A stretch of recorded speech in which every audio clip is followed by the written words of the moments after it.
Lock your windows, close your doors, Biggie Smalls. Yeah. My man Imp left a tech and a 9 at my crib. Turned himself in, he had to do a bid. Rock climbing, a sport only for the most brave, daring, and strong of persons. Persons such as those that make up the University of Texas at Dallas's Rock Climbing Club. With over 35 registered members and 267 followers on Facebook, it is one of the largest young clubs UTD has to offer. Throughout the school year, the Rock Climbing Club participates in numerous competitions as well as hosts outdoor trips for members. But there is a vast discrepancy between the number of people who are consistently involved in these events and the number of people who are part of the club. Well, we worked tirelessly day and night using surveys and interviews to find out why this was, and with a little bit of science and analytics, we were able to determine how this can be changed.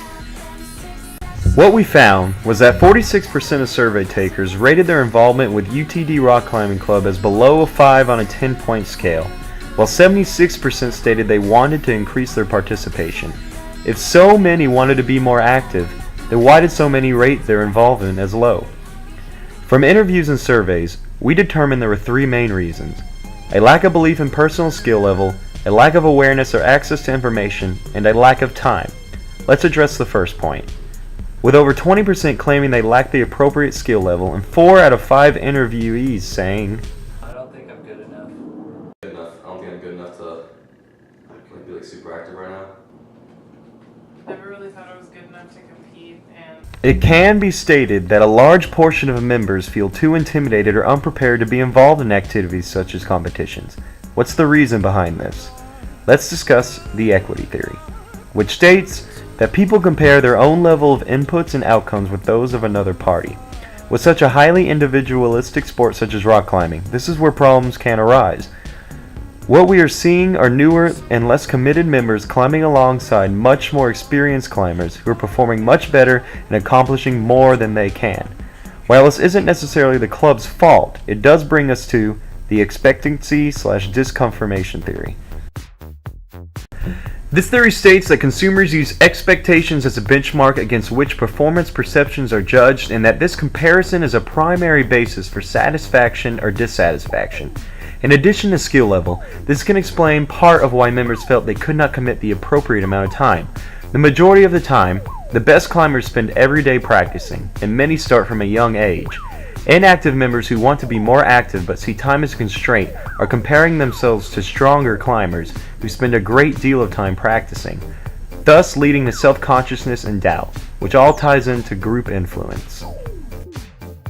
Group influence refers to the methods and ways in which group members influence attitudes, behaviors, and opinions of others within the group. It is a universal fact that as human beings, we want to be accepted by other human beings, and that most activities are more enjoyable when we are doing them with people we are comfortable around.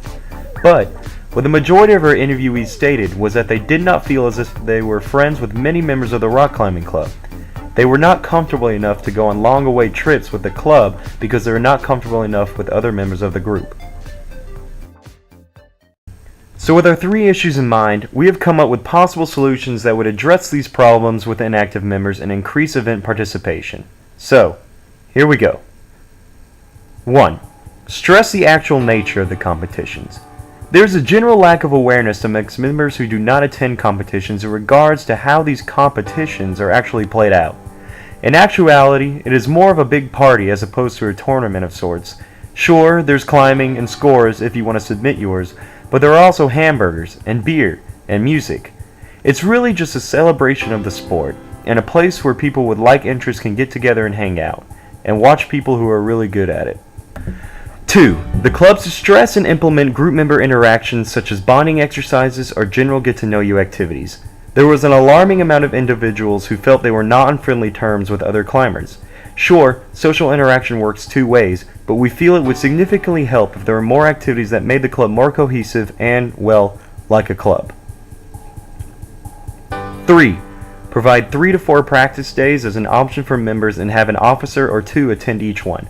Currently, practices are held 2 nights a week, with all members supposed to be in attendance.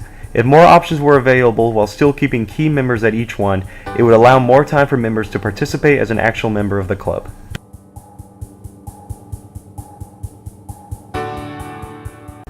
And 4. Implement a better information strategy and network. Facebook is a great communication tool that is valuable in many ways, but with members having free reign to post whatever they want, whenever they want, it could lead to confusion amongst members. Perhaps a designated Facebook poster or an email list would be more efficient. We feel that the UTD Rock Climbing Club is full of committed members who want to continue to pursue their interests and make friends. This is evident in the fact that the majority do want to be more involved, and we hope that with our recommendations that they have the chance to do so and continue on their way to being a rock climbing star.